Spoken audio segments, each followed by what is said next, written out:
রমজানের শেষ দশকের বেজোর রাতে, অড নাইটে, অড বেজোর রাতে তোমরা তালাশ করো। তার মানে 21, 23, 25, 27, 29 এই 5 রাতেই আপনাকে ইবাদত করতে হবে বুদ্ধিমানের মধ্যে। বুদ্ধিমান ঝোপবে যে কূপ মারে, ঠিক কিনা? আর যারা বুদ্ধিমান নয় এরা খালি কলুর বলদের মতো খাটে। A practicing believer, they don't work hard, they work smart. বিশ্বাসীরা, আল্লাহর প্রিয় বান্দারা, তারা স্মার্টলি কাজ করে, তারা ঘাম ঝরায় না। তারা এমন সময় কাজ করে বসে একদিনের কাজে 1000 মাসের সওয়াব হয়ে যায়। মা বাইনা 60 ইলা 70, বিষ্ণু বললেন 60 থেকে 70 এর মধ্যে আমার উম্মতরা মরে শেষ। আহা, কি হবে আমার উম্মতের? আগের উম্মতরা তো অনেক হায়াত পেয়েছে। আল্লাহ বললেন নবী কাঁদবেন না, লাইলাতুল কদর খায়রুম মিন আলফি শাহর। ওদেরকে হায়াত দিয়েছি আর আপনার উম্মতরে লাইলাতুল কদর দিয়েছি। ও নবী কাঁদবেন না, চিন্তিত হবেন না, বিষণ্ণ হবেন না, ফ্রাস্ট্রেশনে ভুগবেন না। তাদেরকে হায়াত দিয়েছি বেশি, কদর দেই নাই। আপনার উম্মতকে হায়াত দিয়েছি কম, এটা ঠিক, কিন্তু কদর দিয়েছি যেই কদরের রাত 1000 মাসের চেয়েও সেরা। খায়রুম মিন আলফি শাহর। ওই রাতে আপনি এক রাত ইবাদত করলে 1000 মাস ইবাদত করলে যে রিওয়ার্ড আপনি পাবেন, যে সওয়াব পাবেন, ওই সওয়াব আপনার আমলনামায় দিয়ে দিবে কে? তবে এজন্য কদরের রাতে ইবাদতের দরকার আছে না নাই? বিশ্বনবী কদর যখন আসতো, এই কদরের রাতে ঘুমাতেন না। ইদা জাআল আশরাল আখার আহিয়াল লাইলা আইকাযা আহলা ওয়া জাদ্দা ওয়া শাদ্দাল মিজার। বিশ্বনবী কদরের রাতগুলোতে রাতে বেশি ঘুমাতেন না, জেগে থাকতেন, ইবাদত করতেন। ফাতেমা রাদিয়াল্লাহু তাআলা আনহাকে জাগিয়ে দিতেন, স্ত্রীদেরকে জাগাতেন, সন্তানদেরকে জাগাতেন, আর বলতেন দাঁড়িয়ে যাও, আল্লাহর সামনে দাঁড়িয়ে দাঁড়িয়ে সিজদায় পড়ে থাকো। জাদ্দা ওয়া শাদ্দাল মিজার মানে কোমরে গামছা বেঁধে নামতেন। মেটাফরিক, রূপক অর্থ। এখন রূপক বোঝে না মানুষ, মেটাফরিক বোঝে না। আক্ষরিক অর্থে ব্যাখ্যা করতে চায়, এগুলো কপাল পোড়া, ঠিক কি না? বিশ্বনবী অনেক মেটাফোর ইউজ করেছেন, অনেক রূপক ব্যবহার ইউজ করেছেন।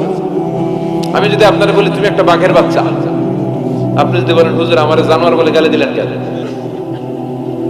আপনি যদি বলেন আপনি আমার জানোয়ারের সাথে তুলনা করলেন, আমি তো আপনার জানোয়ার বলি নাই, আমি আপনাকে বাঘের যেমনি শৌর্য বীর্য আছে, power and strength and energy আছে, ওইটার সাথে আমি কম্পেয়ার করে আপনাকে বলেছি বাঘের বাচ্চা।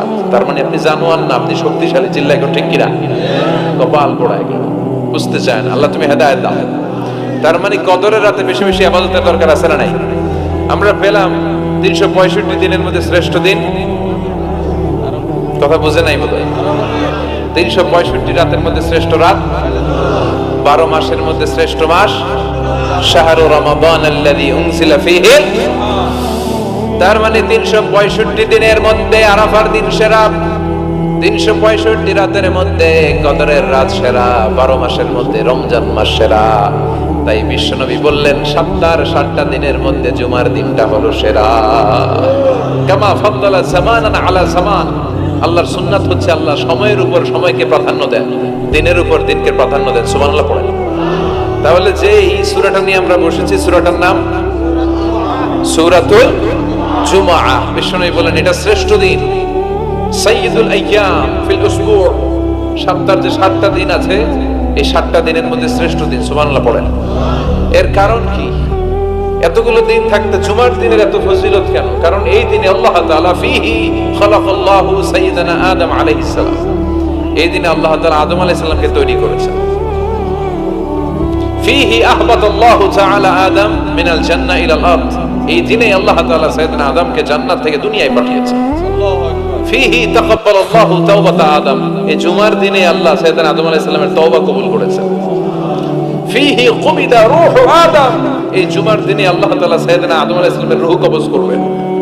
ওয়ালা তাকুমুস সাআতু ইল্লা ফি ইয়াউমিল জুমআহ। আর জুমার দিন ছাড়া কিয়ামত অনুষ্ঠিত হবে না। তাহলে জুমার দিনের আলাদা স্পেশালিটি আছে না নাই?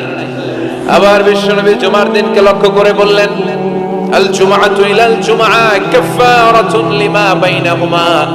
এক জুমা থেকে আরেক জুমার মাঝখানে যে 7টা দিন আছে, জুমার কারণে 7 দিনে যে গুনাহগুলো হয়, গুনাহগুলো জড়িয়ে দেয় কে? রজব শাবানে বরকতে দাও, রমজান মাসে গুনাহ ঝড়াও। সপ্তাহ জুড়ে তুমি বরকতে দাও, জুমার দিনে তে গুনাহ ঝড়াও। রজব শাবানে বরকত দাও, রমজান মাসে গুনাহ ঝরাও। পড়েন আমিন। এই জুমার মাধ্যমে বিগত সপ্তাহের গুনাহগুলোকে ছড়িয়ে আপনার নিষ্পাপ করে দেয় কে? আর রমজানের মাধ্যমে বিগত 1 বছরের গুনাহ মাফ করে দেয় কে? এজন্য বিশ্বনবী রমাদান আল মুবারাক আসার 2 মাস আগ থেকেই নিজেকে প্রিপেয়ার করতেন, প্রস্তুত করতেন। রজব থেকেই তিনি দোয়া করতেন, আল্লাহুম্মা বারিক লানা ফি রজব ওয়া শাবান ওয়া বাল্লিগনা রমাদান। আল্লাহ তুমি রজব শাবানে বরকত দাও, রমজান মাস আমাদেরকে পৌঁছিয়ে দাও। পড়েন আমিন। এখন যে মাসটা আমরা কাটাচ্ছি কি মাস? এই মাস থেকে বিশ্বনবী নিজেকে প্রিপেয়ার করতেন। আর শাবান মাসে বিশ্বনবী সবচেয়ে বেশি নফল রোজা রাখতেন। যারা নফল রোজা রাখতে চান এরা শাবান মাসে রাখবেন। রমাদানের পরে যেই মাসে বিষ্ণু ইসা ইসলাম সবচেয়ে বেশি নফল রোজা রাখতো, ওই মাসটার নাম হচ্ছে শাবান। বেশি বেশি নফল রোজা রাখবেন তো? আল্লাহ তুমি কবুল করো। এই জুমার দিনের মর্যাদাটা আল্লাহ তাআলা সর্বপ্রথম ইহুদিদের দিতে চেয়েছে। কাদেরকে? কথা বলেন। ওরা এটা নেয় নাই, ওরা নিজেদের জন্য শনিবারকে ওদের অ্যাসেম্বলি ডে বানিয়েছে। ওরা বলেছে না, আমরা শনিবারে ইবাদত করব। এই দিনটা আল্লাহ তাআলা নাসারাদেরকে দিতে চেয়েছে, তারাও নেয় নাই। তারা রবিবারকে তাদের ইবাদতের দিন হিসেবে চুজ করেছে। অবশেষে আল্লাহ তাআলা আমাদেরকে এই দিনটা দিতে চাইলেন, আমরা কোনো কথা ছাড়াই গ্রহণ করলাম, আর ধন্য হয়ে গেলাম। ফাগাদান লিল ইয়াহুদ ওয়া বা'দা গাদিন লিন নাসারা। জুমার দিনটা আমাদের দিন, গাদান মানে তার পরের দিন শনিবার হচ্ছে ইহুদিদের জন্য, আর রবিবার হচ্ছে খ্রিস্টানদের জন্য। আর আমাদেরকে জুমার দিন দিয়ে খুশি হয়ে গেলেন কে?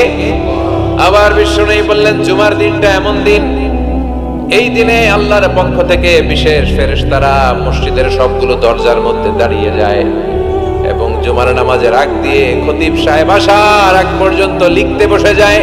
কে কে মসজিদে ঢুকে নামগুলো তারা কাউন্ট করে, এন্ট্রি করে। সর্বপ্রথম জুমার সালাত আদায়ের জন্য যে মসজিদে ঢুকে, আল্লাহর রাস্তায় উট কুরবানি করলে যেই সওয়াব, ওই ব্যক্তির আমলনামায় আল্লাহ ওই সওয়াব দান করে দেয়। সর্বপ্রথম জুমার দিন যে মসজিদে ঢুকে ফালাহুল বুদনা, তার জন্য থাকে একটা উট কুরবানির সওয়াব। ওনার পরে যে ঢুকবে ফালাহু বাকারা, তার জন্য গরু কুরবানির সওয়াব। 3 নম্বরে যে ঢুকবে ফালাহুল কাবশা, তার জন্য ছাগল কুরবানির সওয়াব। 4 নম্বরে যে ঢুকবে তার জন্য ফালাহু আদ-দাজাজ, মুরগি কুরবানির সওয়াব। 5 নম্বরে যে ঢুকবে তার জন্য আল বাইদা, ডিম কুরবানির সওয়াব। সুবহানাল্লাহ পড়ে। এরপরে ইমাম সাহেব যখন খুতবা দেওয়ার জন্য চলে আসে, ফেরেশতারা বসে যায়, খুতবা শুনতে শুরু করে। সুবহানাল্লাহ পড়ে। তাহলে এই জুমার দিনের আলাদা সিগনিফিকেন্স আল্লাহর কাছে আছে না নাই? বেশি না কম? আলহামদুলিল্লাহ যে এই দিনটাকে আমরা ছুটির দিন হিসেবে পেয়েছি। 1984 সালে তৎকালীন প্রেসিডেন্ট হুসাইন মোহাম্মদ এরশাদ সাহেবের নাম শুনছেন? হ্যাঁ, উনি এটাকে রাষ্ট্রীয়ভাবে জুমার দিন হিসেবে ঘোষণা করেছিলেন। ওনার কল্যাণে আমরা এই দিনটাকে স্টিল নাও, এখনো পর্যন্ত এটাকে আমরা ছুটির দিন হিসেবে পেয়েছি। উনি ইসলামের জন্য অনেক কাজ করছেন, আবার স্বৈরাচারীও করছেন। তো ভালো খারাপ নিয়েই মানুষ, ঠিক কিনা? খারাপটার আমরা না বলি। আল্লাহ তোমার এই বান্দার এই ভালো কাজটাকে তুমি কবুল করো। পৃথিবীর অনেক মুসলিম দেশেও এই শুক্রবারকে, এই জুমাবারকে তারা ছুটির দিন রাখতে পারে। ইভেন মালয়েশিয়া ইসলামের জন্য তারা অনেক কাজ করে, কিন্তু তাদের সাপ্তাহিক ছুটির দিন হচ্ছে রবিবার। সানডেতে তারা উইকেন্ড পালন করে। এর কারণ অনেক খ্রিস্টান দেশের সাথে ওদের ফিনান্সিয়াল এন্ড কমার্শিয়াল ট্রানজাকশন হয়।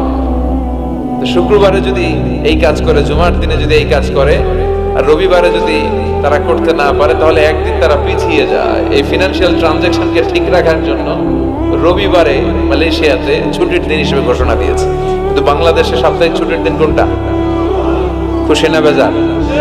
চিল্লায় পড়ে আলহামদুলিল্লাহ।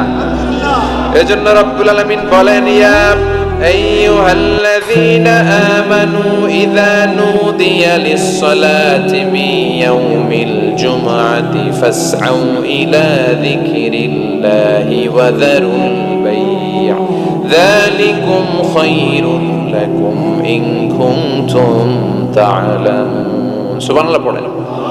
আল্লাহ ডেকে বলে, গোলাম ও আমার ইমানদার বান্দারা, আমার বিশ্বাসী বান্দারা, জুমার সালাতের জন্য যখন আযান দিয়ে দেয়া হয়, ফাসআউ ইলা যিকরিল্লাহ, আল্লাহর স্মরণের দিকে তোমরা ধাবিত হও। ওয়াযারুল বাই', কেনা বেচা বন্ধ করে দাও। যালিকুম খায়রুল লাকুম ইন কুনতুম তা'লামুন, এটাই তোমাদের জন্য কল্যাণকর যদি তোমরা জানতে। সুবহানাল্লাহ বলে। অবিশ্বাসীরা কারা? মানে আমরা, আমাদেরকে অ্যাড্রেস করে কথা বলছেন, ভাল লাগে না? আল্লাহ যখন আমাদেরকে ডাক দেয়, ভাল লাগে আপনাদের?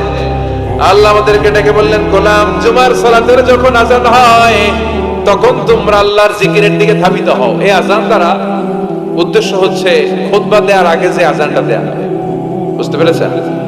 খুতবা দেওয়ার আগে একটা আজান দেয়া হয় না? দুর্ভাগ্যবশত এই দেশে ওই আজানটা খুব আস্তে আস্তে দেয়, ইমাম সাহেবের মুখের সামনে এসে ছোট্ট ছোট্ট করে দেয় যাতে কেউ শুনতে না পারে, দেয় না এরকম? কিন্তু গোটা বিশ্বে রফিক ভাই এই আজানটাও মাইকে দেয়, এই আজানটাও মাইকে দেয়। আপনাদের এই চান্দোলাতে এবার আমি জুমা পড়ালাম না, দেখলাম এইখানেও আমার সামনে, আমার কানের সামনে এসে এসে আমারে শোনাইতেছে। তাই আমি বললাম এটা মাইকে দেন, জোরে দেন। বলা হচ্ছে যে না, আশেপাশে ডিস্টার্ব হবে। কিন্তু সুন্নাহ হচ্ছে আজান মানে অ্যানাউন্সমেন্ট। আযান বিমা'না আল-ই'লান, অ্যানাউন্সমেন্ট, ঘোষণা। তো ঘোষণা আসতে দিলে হবে? কথা বলেন। এটাও জোরে দেয়া সুন্নাহ, এটাও আওয়াজ করে দেয়া সুন্নাহ। কি কারণে দেশে দেয়? আল্লাহু আ'লাম, আল্লাহু আ'লাম। গোটা বিশ্বে আপনি দেখবেন, আপনারা যারা হজ উমরা গিয়েছেন দেখবেন এই আজানটাও মাইকে দেয়, জোরে দেয়, যাতে লোকজন তাড়াতাড়ি চলে আসে। মূলত এই আজানটাই জুমার আজান। এর 1 ঘন্টা আগে আমরা বাংলাদেশে যেটা দেই, এটা আল্লাহ রাসূল সাল্লাল্লাহু আলাইহি ওয়াসাল্লামের জামানায় ছিল না, এটা সাইয়েদনা আবু বকরের জামানায় ছিল না, ওমরে ফারুকের জামানায় ছিল না। এটা শুরু হয়েছে সাইয়েদনা উসমান যুন্নুরাইনের জামানা থেকে। তখন মুসলিম ওয়ার্ল্ড খুব বেশি এক্সপান্ড করতে শুরু করলো, বাড়তে শুরু করলো। মুসলমানদের সংখ্যা অনেক বেড়ে গেল, মসজিদে গিজ গিজ করে লোকজন জায়গা হয় না। তো তখন মানুষজন জুমার সালাতের এই বরকত, এই মার্সি ব্লেসিংস থেকে বঞ্চিত না হয়ে যায়, মানুষকে আগ থেকে সতর্ক করার জন্য মদিনায় একটা বাজার আছে সুক জাওরা। এই সুকে জাওরার এখানে উনি এই নতুন একটা আজানের প্রচলন করলেন। আলহামদুলিল্লাহ পড়লেন। এটাও সুন্নাত, এটা সুন্নাতে উসমান। বিশ্বনবী বলেছেন, আলাইকুম বিসুন্নতি ওয়া সুন্নাতিল খুলাফাইর রাশিদিন আল মাহদিয়িন আদু আলাইহা বিন নওয়াজিস। তোমাদের উচিত আমি বিশ্বনবীর সুন্নাতকে যেমনি আঁকড়ে ধরা, আমার 4 খলিফার সুন্নাতকেও তেমনি মারির দাঁত দিয়ে আঁকড়ে ধরা। চিল্লায় এখন ঠিক কিনা? এজন্য বিশ্বনবীর সুন্নাহ মানা যেমনি আবশ্যক, 4 খলিফা যে সুন্নাহ দিয়েছেন ওইটাও মানার দরকার আছে নাই? এই জন্য আমরা এই আজানটাকে দেই।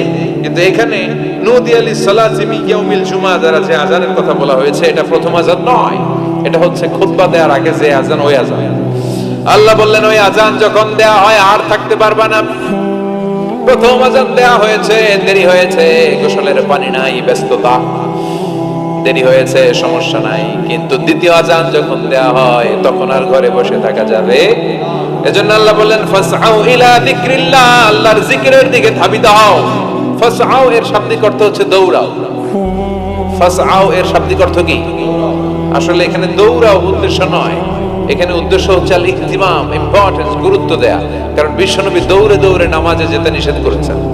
ইযা উকিমাতিস সালাতু ফালা তা'তুহা তাসআউন ওয়া আতুহা তামশুন আলাইকুম বিস-সাকিনাহ ফামা আদরাকতুম ফাসাল্লু ওয়া মা ফাতাকুম ফাতিমু।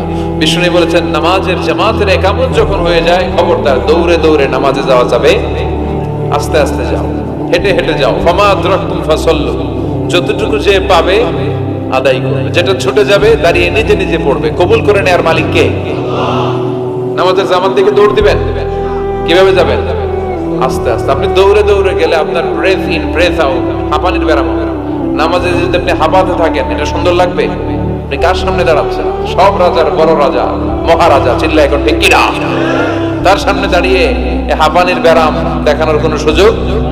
ধীরস্থির ভাবে যাবে। অনেকে এই কাজটা করে। মাগরিবের নামাজ ইমাম সাহেব কেরাত করেছে ওয়াদুহা ওয়াল্লাইলি ইযা সাজা। যারা ওযু করতেছে, আমার নিজের দেখা, যারা ওযু করতেছে এদের মুখস্থ এই সূরা, তো এরা টের পাচ্ছে যে এখনই রুকুতে যাবে, আর দৌড় না মারলে রুকু ধরা যাবে। এখন কোন রকম ওযু করে দিছে দৌড়।